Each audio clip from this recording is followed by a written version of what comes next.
하나님 말씀 빌립보서 4장 10절에서 14절의 말씀입니다. 내가 주 안에서 크게 기뻐하는 너희가 나를 생각한 것이 이제 다시 싹이 남이니 너희가 또한 이를 위하여 생각은 하였으나 기회가 없었느니라.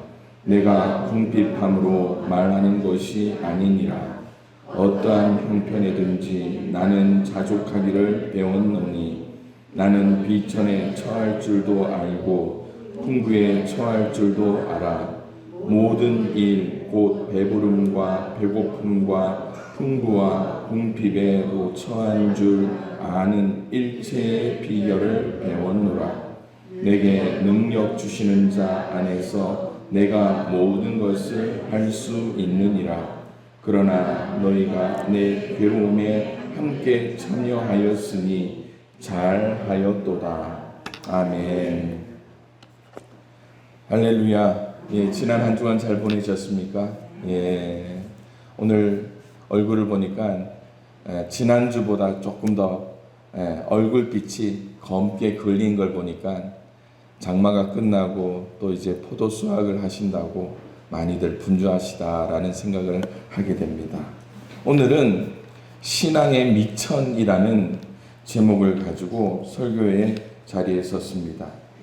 제가 설교하기 전에 제가 물어봤어요. 우리 권사님한테 여기서도 미천이라는 단어를 쓰죠 했더니 쓴다고 하시더라고요. 미천이라는 게 뭡니까 여러분?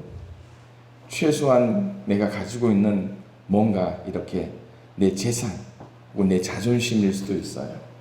그런데 이 미천이라는 단어를 생각하면서 한 주간 제가 묵상하고 말씀을 준비했는데 제가 학교 다닐 때를 생각해 봤습니다. 제가 뛰어나게 공부는 못했어요. 그런데 한 가지 잘하는 게 있었는데 그게 뭐냐면 외우는 거 하나만큼은 자신이 있었습니다.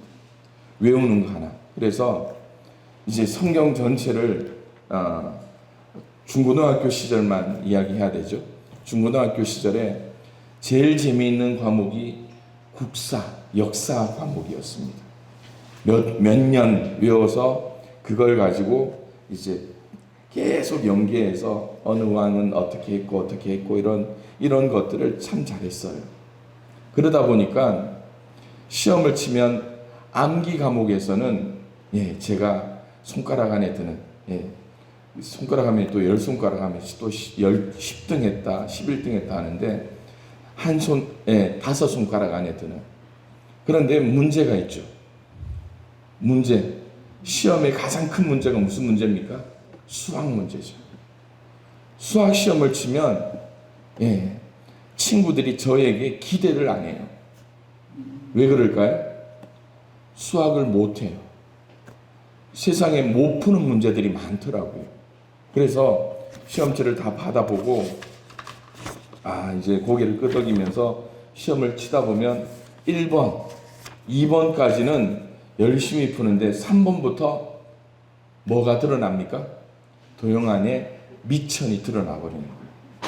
그러면서 이제 혼자 자책을 하는 거죠. 내가 기본기가 이것밖에 안 되는구나. 그러면서 이제 부모님한테도 죄송하고. 이 미천이라는 것이 제일 많이 쓰이는 곳이 있습니다. 어디입니까? 도박장에 가면. 도박장에 가면 돈을 따지 못하고 계속 읽다 보면 뭐가 거덜납니까? 미천이 거덜나게 되죠. 그래서 이 사람들이 왜 미천이 드러날 때까지 계속 도박장에 앉아 있느냐? 뭐 때문입니까? 요번 판에는 딸 것 같다. 요번에는 될 것 같거든. 경로당을 한 번씩 방문하면 할머니들이 막 싸워요. 할머니들끼리 싸워요. 싸울 일도 아닌데. 왜냐하면 할머니들 앞자리에 동전이 수북히 쌓여 있거든요. 그런데 그 한 번 잃으면 그게 단초가 되어서 어떻게 해요? 계속 잃을까봐 그 10원짜리 몇 개 때문에 계속 싸웁니다. 10원짜리 계속 하다 보면 미천이 드러날까요? 안 드러날까요? 큰 피해는 없게 되는 거예요. 음식 장사를 하시는 분들도 아마 그렇습니다. 가끔 어떤 식당에 가면 문 앞에 재료 소진이라고 종이 한 장 붙여놓고 문 닫은 식당들을 가끔 보게 됩니다. 그런 식당은 맛이 있는 식당일까요? 맛이 없는 식당일까요? 맛이 있는 식당이에요. 재료는 소진되었지만 그 식당의 미천, 손맛, 음식 맛만큼은 자신할 수 있는 식당들이 가끔 재료 소진 상태가 된다라는 겁니다.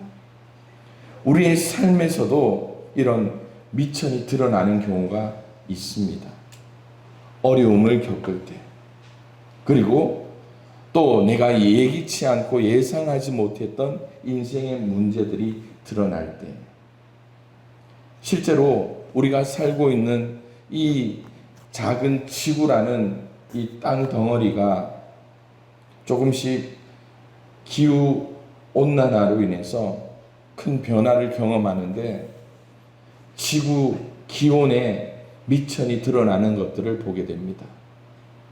지난주 뉴스에 보니까 헝거스톤이라는 돌들이 이제 강 바닥에서 드러나는 것을 보게 돼요. 기록적인 가뭄과 폭염으로 독일과 체코의 유럽의 여러 강들에서 이런 헝거스톤이 모습을 드러내고 있습니다. 영국 일간 가디언에서 라인강의 독일 유역을 따라 가다 보면 이런 헝거스톤이 드러나는데, 이 헝거스톤은요, 유럽의 가뭄이 심각했던 시기에 이 돌들의 그 가뭄이 심했던 연도를 기록해서 강 바닥에 내려놓았다는 것을 보게 됩니다. 이 돌에도 2018년이라는 숫자가 기록되어 있는데, 이 위에는 1947년, 1959년, 2003년, 그리고 2018년이라는 연도가 기록되어 있다는 거예요. 이 헝거스톤은 강의 수위가 역대급으로 낮아졌을 때 위기를 알리는 돌로 알려져 있습니다. 그래서 이 헝거스톤을 뭐라고 부르냐 하면 배고픔의 돌, 그리고 슬픔의 돌이라고 하는데, 그 돌 옆에는 이렇게 기록되어 있다는 거예요. 내가 보이면 울어라. 내가 보이면 울어라. 가뭄으로 인한 굶주림과 흉년에 대한 경각심을 후손에게 일깨워 주려는 목적으로 이 돌을, 유럽의 선조들은 돌을 만들고 거기에 연도를 새겨서 강 가장 깊은 곳에 빠뜨렸는데, 이 기후 위기 속에 이 돌이 드러났다라는 것이,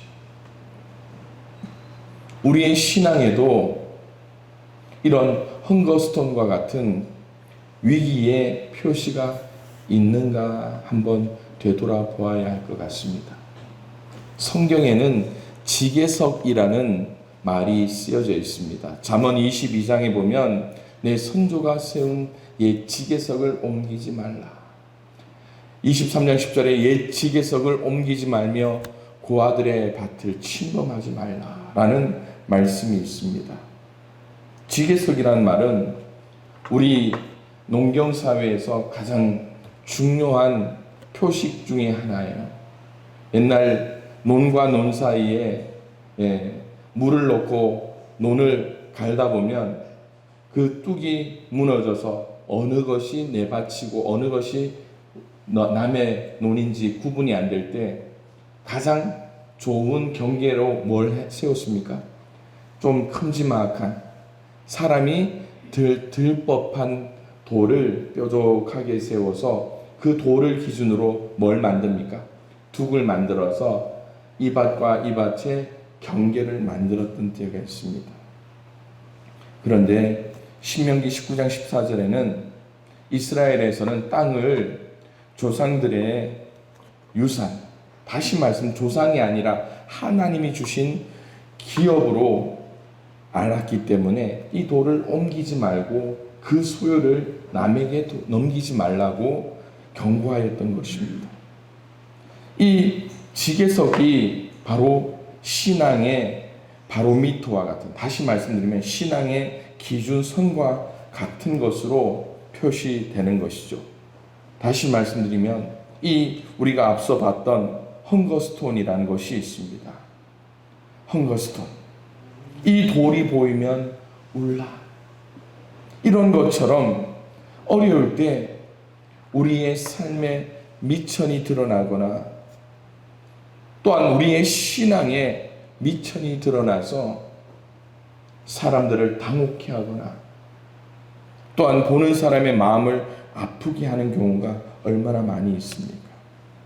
오늘 말씀에도 내가 비천에 처한 때, 배고픔과 궁핍한 때에 우리는 어떠한 신앙의 자세를 가져야 될 것인가를 성경은 분명히 말씀하고 있습니다.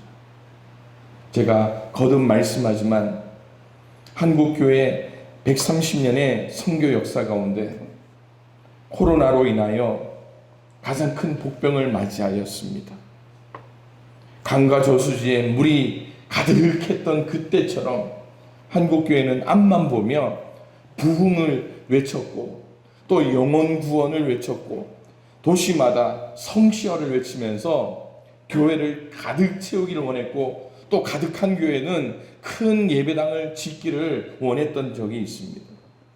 그런데 2년, 3년의 이 코로나 이 복병 속에서 가장 큰 가뭄을 우리는 맞이하면서 드러내지 말아야 할 이 헝거스톤을 세상 가운데 드러낸, 다시 말씀드리면 한국교회의 미천을 드러내버리고만 시기가 바로 이런 때예요. 어쩌면 앞서 말씀드렸듯이 미천이라는 게 우리의 자존심, 우리의 가장 기본적인 그런 마인드일 수도 있어요. 그런데 어떻습니까? 한국교회의 자존심이 드러나버렸어요.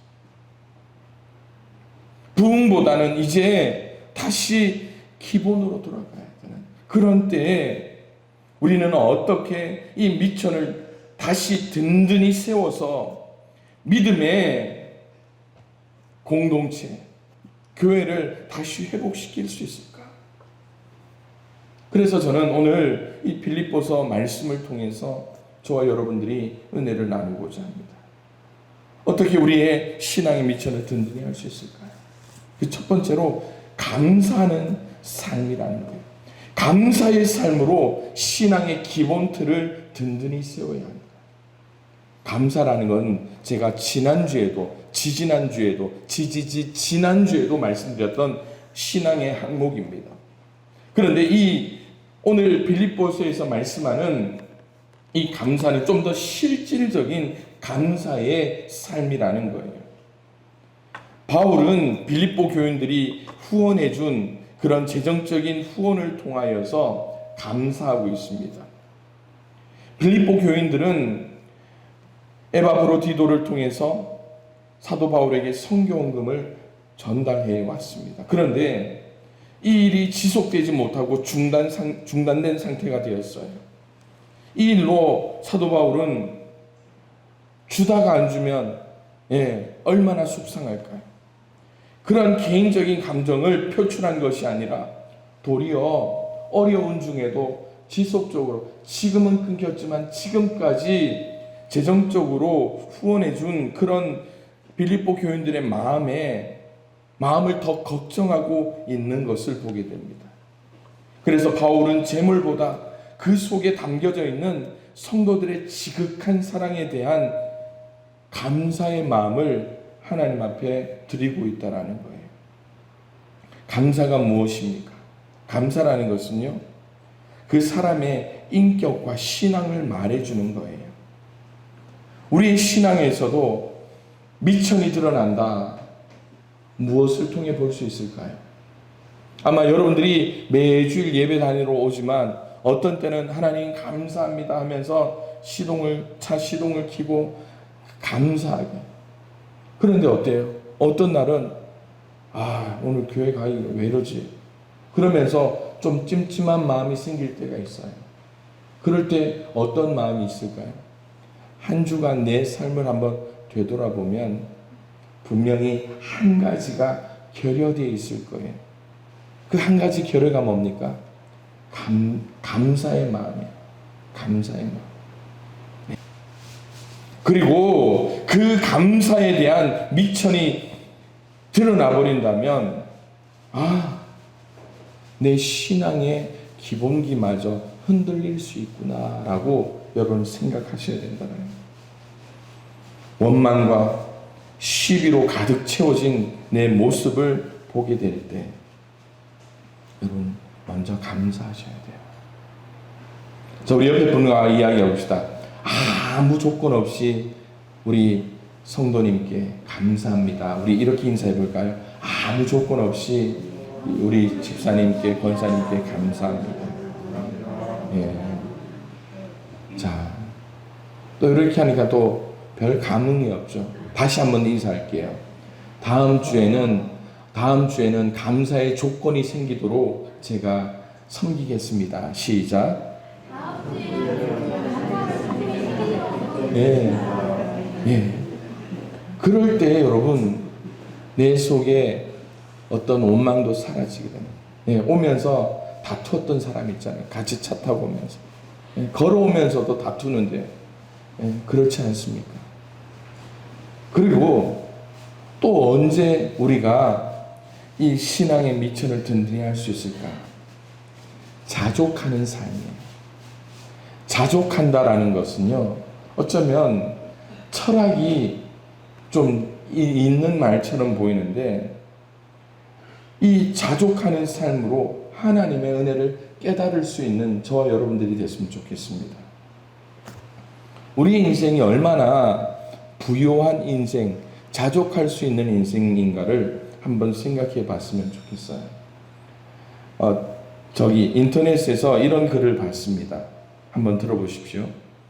벌이 꿀을 애써 모아놓으면 자신은 먹어보지도 못하고 사람이 빼앗아 가듯 사람도 동분서주하며 재산을 모으는 데에만 급급하다가 한번 써보지도 못하고 죽고 나면 쓰는 사람은 따로 있다.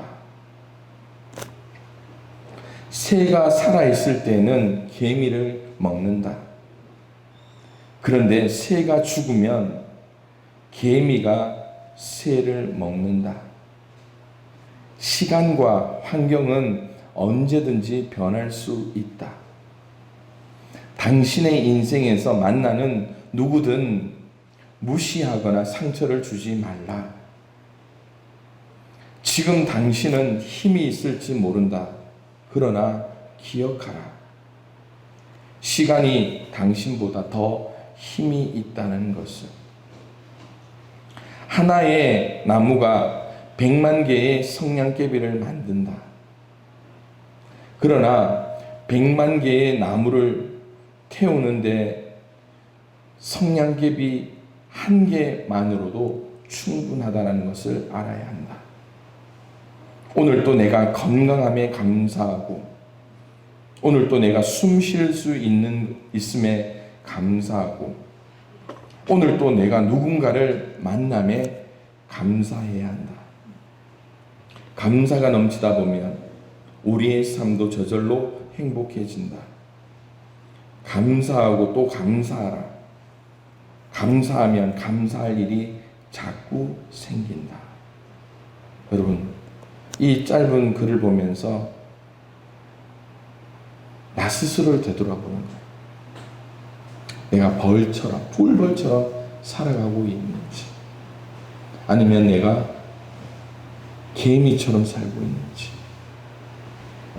아무도 집중하지 않는 성냥개비 한 개의 모습으로 우리가 살고 있는지. 사람들은 그것을 하찮게 볼 수 있어요. 그런데 우리는 어떻게 한다고요? 앞서 우리가 감사하는 삶을 살기 시작하면서 우리는 뭐 한다고요? 자족하는 삶. 자족하는 삶을 살 수 있게 된다는 거예요. 사도 바울의 삶으로 다시 넘어갑니다. 비록 자신이 공경에 처해서 특별히 빌립보 감옥에 빠져 갇혀 있는 그런 상황일 수 있어요. 그런데 그가 어떠한 상황에서도 누군가의 후원을 통해 그가 연명할 수 있는 삶을 사는 것에 감사하는 것이 아니라, 그것도 감사하지만 더 분명한 것은 이 어려움으로부터 벗어나는 것이 자신의 주된 관심이 아니었을 것입니다. 그러나 사도 바울이 자족할 수 있는 것이 무엇인지 아십니까? 오늘 우리에게 주시는 이 13절의 말씀처럼 내게 능력 주시는 자 안에서 내가 모든 것을 할 수 있다라는 그 고백을 통하여서 그는 하나님과 더불어 살아가는 삶이 어떤 것인가를 보여주고 있다라는 거예요. 여러분, 특별히 이 빌립보서 4장 13절의 말씀을 보면서 우리가 가장 오해하는 게 많죠. 내게 능력 주시는 자 안에서 모든 것을 할 수 있느니라. 우리가 힘들고 어려울 때 시험 공부 안 해놓고 우리는 어떻게 합니까?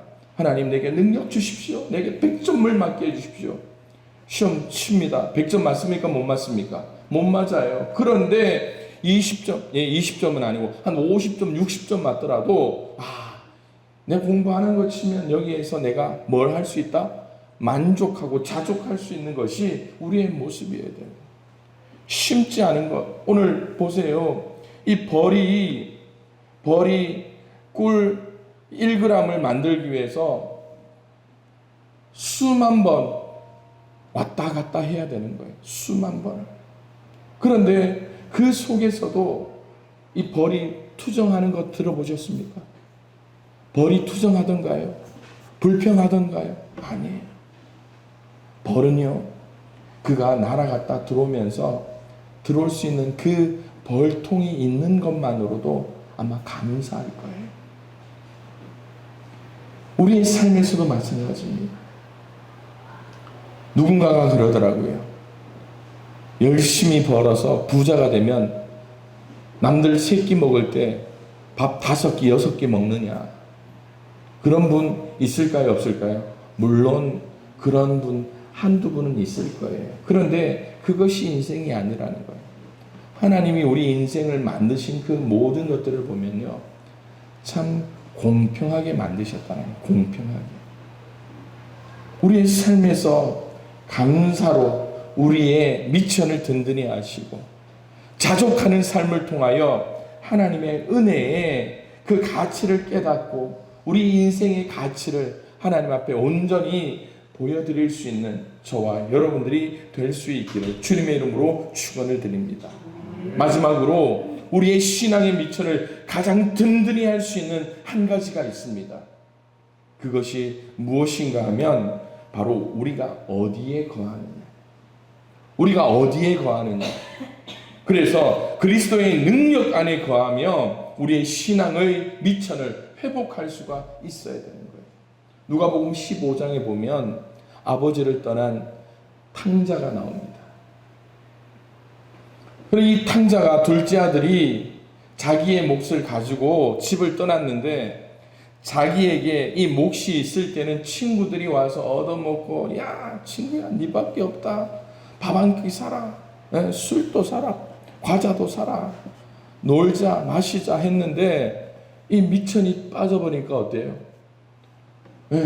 세상 말로 개털이 돼버립니다. 누구 있을 때는 와서 같이 먹자 마시자 하던 사람이 한 명도 안 와요. 이게 세상의 법칙입니다. 그런데 여러분, 먹을 것이 없어서 어떻게 해요? 누군가 소개하는 거예요.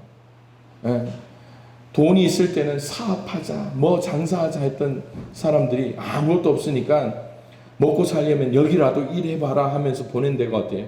돼지치입니다.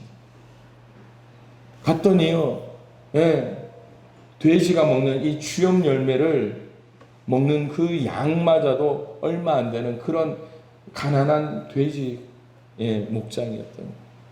그때 이 둘째 탕자가 생각한 게 있죠. 뭡니까? 내 아버지 집에 종들도 배불리 먹을 것을. 여러분, 인생이란 게 뭔지 아십니까? 밥은 뭘 먹느냐보다 누구와 먹느냐가 중요한 거예요. 우리의 인생은요, 내가 뭘 소유하느냐가 중요한 게 아니라 내가 누구 안에 있느냐가 중요한 거예요. 오늘 그러기에 사도 바울은 뭐라고 이야기합니까? 그리스도의 능력 안에, 그래서 13절에 내게 능력 주시는 자 안에서, 내게 능력 주시는 자 안에서. 그래서 이 사도 바울은 어디에 거하느냐를 통하여서 이 누가복음 15장에 나오는 탕자는 내 아버지 집에 거하면 이 삶의 미천을 회복해 하는 거예요. 그래서 아버지 집에 나아가는 거죠. 사도 바울도 마찬가지입니다. 빌립보라는 도시에 복음을 전했습니다. 그들은 복음을 받아들인 후 구원받은 것에 대해 한없이 기뻐하며 감사했습니다. 훗날 바울이 마게도냐를 떠날 때 사도 바울을 돕기 시작합니다. 바울의 사역 초기에 바울을 물질적으로 도와준 교회는 빌립보 교회 하나밖에 없었기 때문입니다. 당시 빌립보가 속해 있던 마게도냐 지방은 로마의 통치를 받으면서 이루 말할 수 없는 어려움을 당했습니다. 설상가상으로 마게도냐 지방의 이 교회들은 유대인들로부터도 온갖 고난과 박해를 당해야만 했습니다. 그러나 빌립보 교회는 이러한 어려움 속에서도 바울을 돕는데 자신들의 괴로움이나 가난을 핑계로 소홀하지 않았다라는 것. 그래서 빌립보 교회의 헌신적인 모습이 오늘날에도 큰 본보기가 된다는 것을 우리에게 보여주고 있습니다. 그래서 빌립보 교회의 이런 후원과 섬김은 하나님이 받으실 만한 향기로운 제물이요 하나님이 기뻐하시는 것이라고 사도 바울은 18절에 고백하고 있습니다. 18절에 이렇게 말씀합니다. 내게는 모든 것이 있고 또 풍부한지라. 에바브로 편에 너희가 준 것을 받음으로 내가 풍족하니 이는 받으실 만한 향기로운 제물이요 하나님이 기쁘시게 한 것이라. 그래서 사도 바울은 14절에 뭐라고 합니까? 그러나 너희가 내 괴로움에 함께 참여하였으니 잘하였도다 라고 칭찬합니다. 다시 말씀드립니다. 사도 바울은 하나님 능력 주시는 그리스도 안에 거하였고 빌립보 교회의 성도들은 누구와 함께 동행하였다고요? 그리스도 안에 거하는 사도 바울과 함께 동행하는 삶을 살면서 그들의 신앙의 미천, 신앙의 기본기, 그리고 신앙의 저력을 함께 할 수 있었다는 것입니다. 우리 양평교회도 마찬가지입니다. 어쩌면 우리가 살고 있는 이 지역도 모두가 포도 농사를 짓고 또 이 모양 저 모양으로 살아가지만 우리 양평교회도 앞서 우리가 봤던 헝거스톤과 같은 이런 가장 상황이 어려운 때가 닥칠 때가 분명히 있을 거예요. 그런데 저와 여러분 그리고 우리 교회의 모습을 통하여서 드러나야 할 것이 한 가지가 있습니다. 우리의 신앙의 미천이 드러나는 것처럼 어려운 때에 양평교회가 어떤 교회인가가 드러났으면 좋겠습니다. 신앙의 미천이 뭐라고요? 제가 지난주에 여러분들과 함께 말씀을 나눈 거 기억나시죠? 뭐라고 말씀드렸습니까? 우리의 신앙의 미천은 하나님을 가장 사랑하는 거예요. 여러분들이 가지고 있는 여러분의 본질의 미천이 뭡니까? 하나님을 누구보다 사랑하는 믿음의 성도가 되는 것이 여러분들의 미천이라는 거예요. 어려울 때 이 미천이 드러난다고 하는데 여러분 혹시 더 하나님을 사랑해야 될 때가 온다면 말씀처럼 하나님을 사랑하십시오. 미천이 드러나는 것 살다 보니까요, 그렇게 어려운 일이 아니더라고요. 하늘에서 비만 안 와도 그 수많은 나일강의 물줄기가 말라버리더라고요. 우리 신앙에서도 마찬가지입니다. 지난주, 지지난주 폭우가 한없이 쏟아질 때 여러분 뭐라고 했습니까? 하늘을 향해서 원망하지 않으셨어요? 하나님을 향해서 원망하지 않으셨어요? 그런데 하나님을 사랑하는 그 미천, 그 돌이 여러분 중심에 있다면 비가 와도 하나님을 향해 원망하는 것이 아니라 그리 아니하실지라도 하나님, 내가 하나님을 제일 사랑합니다. 어려운 일을 겪었던 우리 양평교회, 여러분 하나님을 향해서 원망할 수 있어요. 세상 사람처럼 네 때문이다, 네 때문이다 하면서 말은 안 하지만 속으로 곁눈질하면서 이야기도 할 수 있고 눈치를 줄 수도 있을 거예요. 그런데 우리는 그렇게 하지 않았어요. 왜냐? 우리는 어떤 교회입니까? 하나님을 가장 사랑하는 교회이기 때문에. 어려울수록 이 미천이 드러날 수밖에 없어요.